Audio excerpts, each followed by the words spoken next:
Chapter 5. I get a new cabin mate. Ever come home and found your room messed up? Like some helpful person, hi mom, has tried to clean it and suddenly you can't find anything, and even if nothing is missing, you get that creepy feeling like somebody's been looking through your private stuff and dusting everything with lemon furniture polish? That's kind of the way I felt seeing Camp Half Blood again. On the surface, things didn't look all that different. The big house was still there with its blue gabled roof and its wraparound porch. The strawberry fields were still baked in the sun. The same white columned Greek buildings were scattered around the valley. The amphitheater, the combat arena, the dining pavilion overlooking Long Island Sound. And nestled between the wood and the creek were the same cabins, a crazy assortment of 12 buildings, each representing a different Olympian god. But there was an air of danger now. You could tell something was wrong. Instead of playing volleyball in the sandpit, counselors and satyrs were stockpiling weapons in the tool shed. Dryads, armed with bows and arrows, talked nervously at the edge of the woods. The forest looked sickly. The grass in the meadow was pale yellow, and the fire marks on Half-Blood Hill stood out like ugly scars. Somebody had messed with my favorite place in the world, and I was not, well, a happy camper. As we made our way to Big House, I recognized a lot of kids from last summer. Nobody stopped to talk. Nobody said welcome back. Some did double takes when they saw Tyson, but most just walked grimly past and carried on with their duties, running messages, toting swords that sharpened on the grinding wheels.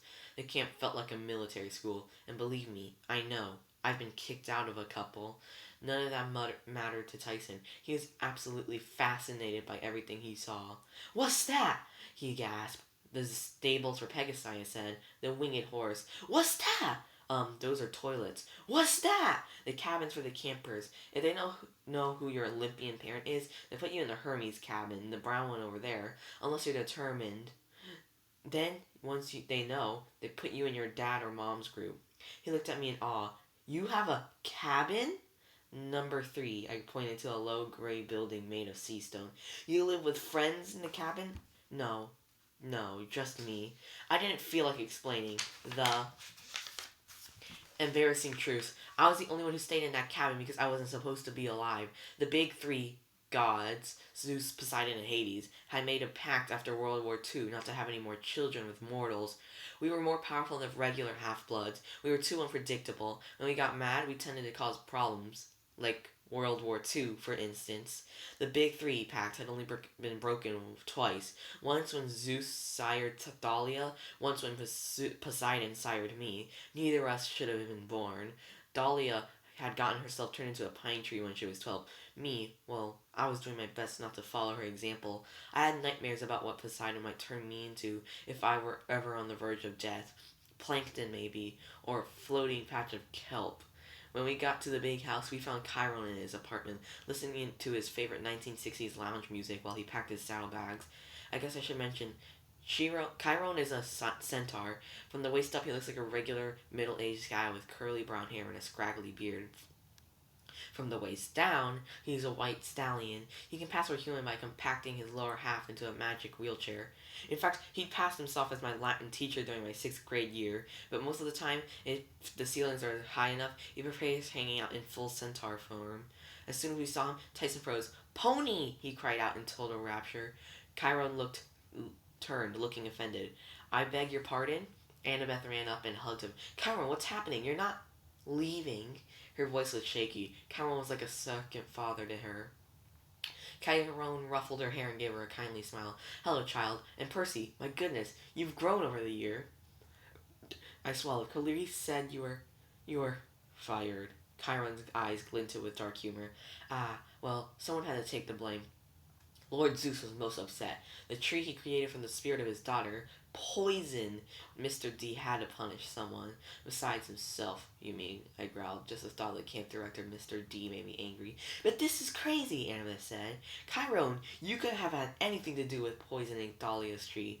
"Nevertheless," Chiron said, "some in Olympus do not trust me now under the circumstances." "What circumstances?" I asked. Chiron's face darkened. He stuffed a Latin-English dictionary in his saddlebag while the Frank Sinatra music oozed from his booze box. Tyson was still staring at Chiron in amazement. He whimpered like he wanted to pat Chiron's flank, but he was afraid to come closer. "Pony?" Chiron sniffed. "My dear young Cyclops, I am a centaur." Chiron, I said. What about the tree? What happened? He shook his head sadly. The poison used on Thalia's pine is something from the underworld, Percy. Some venom even I have never seen. It must have come from a monster quite deep in the pits of Tartarus. Then we know who's responsible. Do not invoke the Titan Lord's name, Percy. Especially not here. Not now. But last summer, he tried to cause an evil civil war in Olympus. This has to be his idea. He'd get Luke to do it. That traitor. Perhaps. Bet Chiron said, but I fear I am being held responsible because I did not prevent it and I cannot cure it. The tree only has a few weeks of life. Unless... Unless what? Annabeth asked. No, Chiron said. A foolish thought. The whole valley is feeling the shock of the poison. The magical borders are deteriorating. The camp itself is dying. Only one source of magic would be strong enough to reverse its poison, and it was lost centuries ago. What is it? I asked. We'll go find it. Chiron closed his saddlebag. He pressed the stop button on his boombox. Then he turned and rested his hand on my shoulder, looking me straight in the eyes. Percy, you must promise me that you will not act rashly. I told your mother I did not want you to come here at all this summer. It's much too dangerous. But now that here you are, stay here. Train hard, learn to fight, but do not leave. Why? I asked. I want to do something. I can't just let the border fall. The whole camp will be overrun by monsters, Chiron said. Yes, I fear so. But you must not let yourself be baited into hasty action. This could be a trap of the Titan Lord. Remember last summer? He almost took your life. It was true, but still I wanted to help so badly. I wanted to make Kronos pay. I mean, you'd think Titan Lord would have himself would have learned eons ago when he was overthrown by the gods. You'd think getting chopped into a million pieces and cast into the darkest part of the underworld would give him a subtle clue that nobody wanted him around. But no, because he was immortal, he was still alive, down there in Tartarus, suffering an eternal pain, hungering to return and take revenge on Olympus. He couldn't act on his own. He was great at twisting the minds of mortals and even gods to do his dirty work. The poisoning had to be doing. Who else would be so low as to attack Thalia's tree, the only thing left of a hero who'd given her life to save her friends? Annabeth was trying hard not to cry. Chiron brushed a tear from her cheek. Stay with Percy, child, he told her. Keep him safe. The prophecy, remember it. I will. I said, would this be super dangerous prophecy that has me in it, but the gods have forbidden you to tell me about it? Nobody answered. Right, just checking, I muttered. Chiron, Annabeth said, you told me the gods made you immortal only so long as you were needed to train heroes. If they dismiss you from camp...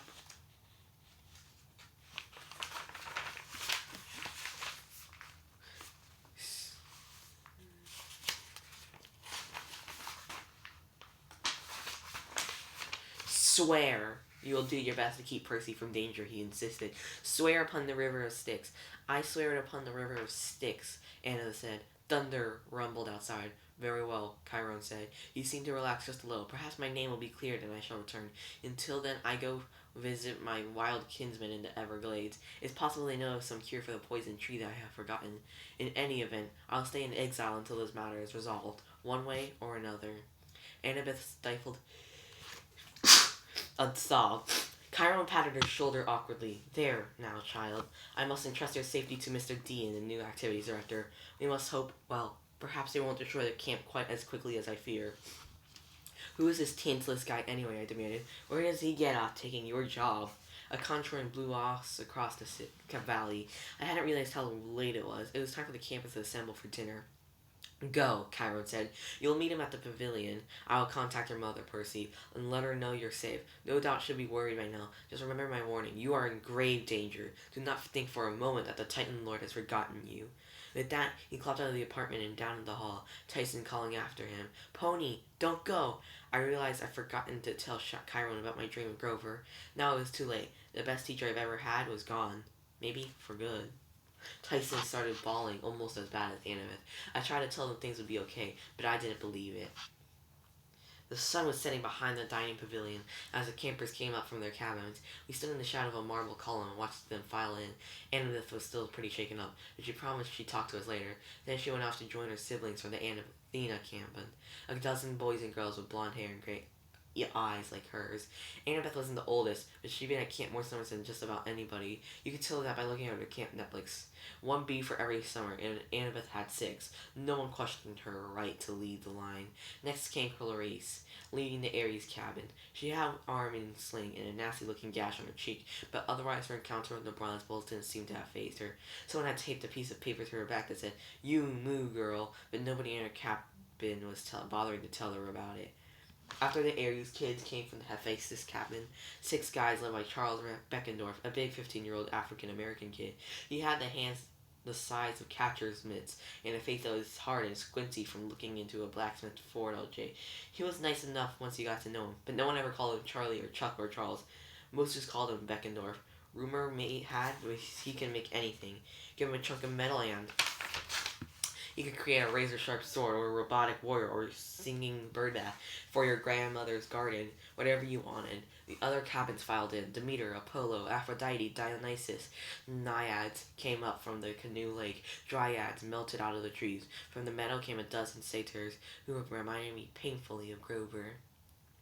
I'd always had a soft spot for the satyrs. When they were at camp, they had to do all kinds of odd jobs for Mr. D, the director, but their most important work was out in the real world. They were the camp seekers. They went undercover into schools all over the world, looking for potential half-bloods and escorting them to camp.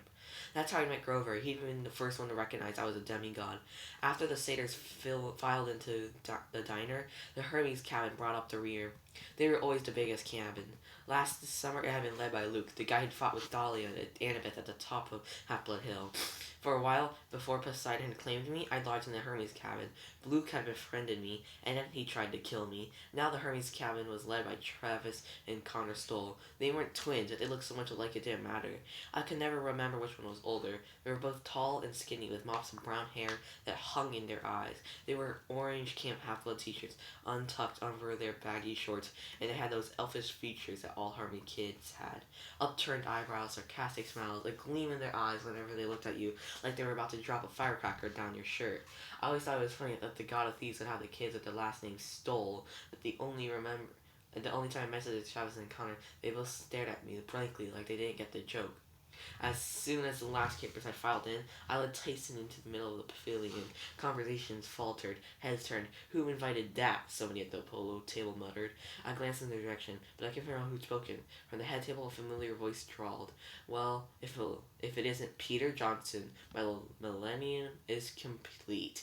I gritted my teeth. Percy Jackson, sir. Mr. D sipped his Diet Coke. Well, as you young people say these days, whatever. He was wearing his usual leopard pattern Hawaiian shirt, walking shorts, and his tennis shoes with black socks.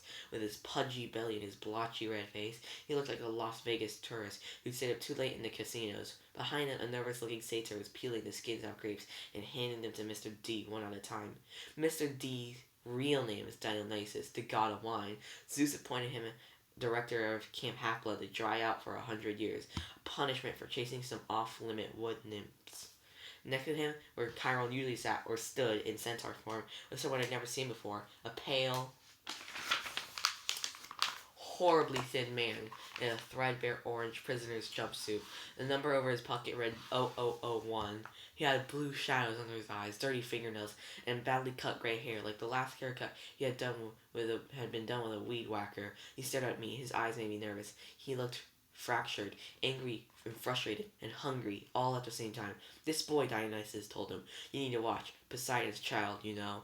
Ah, the prisoner said. That one. His tone made it obvious that he and Dionysus had already discussed me at length. I am Tantalus, the prisoner said, smiling coldly. On special assignment here until my lord Dionysus decides otherwise. And you, Perseus Jackson, I do expect you to refrain from causing any more trouble. Trouble, I demanded. Dionysus snapped his finger. A newspaper appeared on the table, the front page of today's New York Post. There was my New York picture from Meriwether Prep. It was hard for me to make out the headline, but I had a pretty good guess what it said. Something like 13-year-old lunatic torches gymnasium. Yes, trouble, Tantalus said with satisfaction. You caused plenty of it last summer, I understand. I was too mad to speak, like it was my fault the gods had almost gotten into civil war. A satyr inched toward nervously and set a plate of barbecue in front of Tantalus. The new activities director licked his lips. He looked at his empty goblet and said, "Root beer, Barks, special stock, 1967. The glass filled itself with foamy soda. Tantalus stretched out his hand hesitantly, as if he were afraid the goblet was hot. Go on then, old fellow," Dionysus said, a strange sparkle in his eye. "Perhaps now it will work." Tantalus grabbed for the glass, but it scooted away before he could touch it. A few drops of the root beer spilled, and Tantalus tried to dab them up with his fingers, but the drops rolled away like quicksilver before he could touch them. He growled and turned toward the plate of his barbecue. He picked up a fork and tried to stab a piece of brisket, but the plate skidded down the table and flew off the end, straight into the coals of the brazier. "Blast!" Tantalus muttered. "Ah, well," Dionysus said, his voice dripping with false sympathy. "Perhaps a few more days. Believe me, old chap, working at this camp will be torture enough. I'm sure your old curse will fade eventually." "Eventually," muttered Tantalus, staring at Dionysus' Diet Coke. "Do you have any idea how dry one's throat gets after 3,000 years?" "You're that spirit from the fields of punishment," I said. "The one who stands in the lake with the fruit tree hanging over you, but you can't eat or drink." Tantalus sneered at me. "You're a real scholar, aren't you, boy? You must have done something really horrible when you were alive," I said, mildly impressed. "What was it?" Tantalus' eyes narrowed. Behind him, the satyrs were shaking their heads vigorously, trying to warn me. "I'll be watching you, Percy Jackson," Tantalus said. "I don't want any problems at my camp. Your camp has problems already, sir." "Oh, go sit down, Johnson," Dionysus sighed. "I believe that table over there is yours, the one where no one else ever wants to sit." My face was burning, but I knew better than to talk back. Dionysus was an overgrown brat, but he was an immortal, super powerful, overgrown brat. I said, "Come on, Tyson." "Oh no," Tantalus said. "The monster stays here. We must decide what to do with it." "Him," I snapped. "His name is Tyson." The new activities director raised an eyebrow. "Tyson saved the camp," I insisted. "He pounded those bronze bulls. Otherwise they would have been burned down this whole place." "Yes," Tantalus sighed, "and what a pity that would have been." Dionysus snickered. "Leave us," Tantalus ordered, "while we decide this creature's fate." Tyson looked at me with fear in his one big eye, but I knew I could disobey a direct order from the camp directors. Not openly, anyway. "I'll be right over here, big guy," I promised. "Don't worry, we'll find you a good place to sleep tonight." Tyson nodded. "I believe you. You are my friend," which made me feel a whole lot guiltier. I trudged over to the Poseidon table and slumped onto the bench. A wood nymph brought me a plate of Olympian olive and pepperoni pizza, but I wasn't hungry. I'd been killed almost twice today. I managed to end my school year with a complete disaster. Camp Half-Blood was in serious trouble, and Chiron had told me not to do anything about it. I didn't feel very thankful, but I took my dinner, as low as customary, and up to the bronze brazier and scraped part of it into the flames. "Poseidon," I murmured, "accept my offering. And send me some help while you're at it," I prayed silently. "Please." The smoke from the burning pizza changed into something fragrant, the smell of a clean sea breeze, the wild flowers mixed in, but I had no idea that meant my father was really listening. I went back to my seat. I didn't think it would get much worse, but then Tantalus had one of the satyrs blow the conch horn to get our attention for the announcements.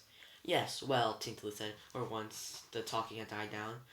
"Another fine meal, or so I am told." As he spoke, he inched his hand toward his refilled dinner plate, as if maybe the food wouldn't notice what he was doing. But it did. It shot down the table as soon as he got within 6 inches.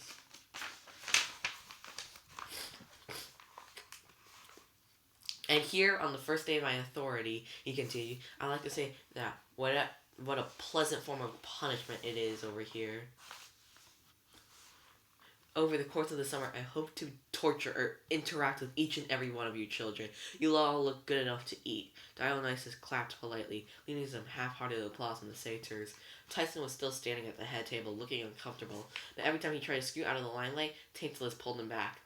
"And now, some changes." Tantalus caved the campers a crooked smile. "We are reinstituting the chariot races." Murmuring broke out on all the tables. Excitement, fear, disbelief. "Now I know," Tantalus continued, raising his voice, "that these races were discontinued some years ago due to technical problems." "3 deaths and 26 mutilations," someone at the Apollo table called. Yes, Tantalus said. "But I know that you will all join me in welcoming the return of this camp tradition. Gold laurels will go to the winning cheerleaders each month. Teams will register in the morning. The first race will be held in 3 days' time. We will release you from most of your regular activities, prepare your chariots, and choose your horses. Oh, and I mention the victorious teams with captain will have no chores for the month in which they win. An explosion of excited conversation. No KP for a whole month. No stable cleaning. Was he serious? Then the last person I expected to object did so. But sir, Clarice said. She looked nervous, but she stood up to speak from the airy table. Some of the campers snickered when they saw the "You Moo Girl" sign on her back. What about patrol duty? I mean, if we drop everything to get ready our chariots. Ah, the hero of the day, Tantalus exclaimed. Brave Clarice, who single-handedly bested the bronze bull. Clarice blinked, then blushed. I didn't. And modest, too, Tantalus grinned. Not to worry, my dear. This is a summer camp. We are here to enjoy ourselves, yes? But the treat. And now, Tantalus said as several of Clarice's cannon's mate pulled her back into her seat. Before we proceed to the campfire and sing along, one slight housekeeping issue. Percy Jackson and Annabeth Chase have seen fit for some reason to bring this here. Tantalus waved a hand toward Tyson. Uneasy murmuring spread among the campers. A lot of sideways looks. I wanted to kill Tantalus. Now, of course, he said, Cyclops have a reputation for being bloodthirsty monsters with very small brain capacity. Under normal circumstances, I would release this beast into the woods and have you hunted down with torches and pointed sticks. But who knows? Perhaps this Cyclops isn't as horrible as most of its brethren. Until its work proves worthy of destruction, we need a place to keep it. I've thought about the stables, but that will make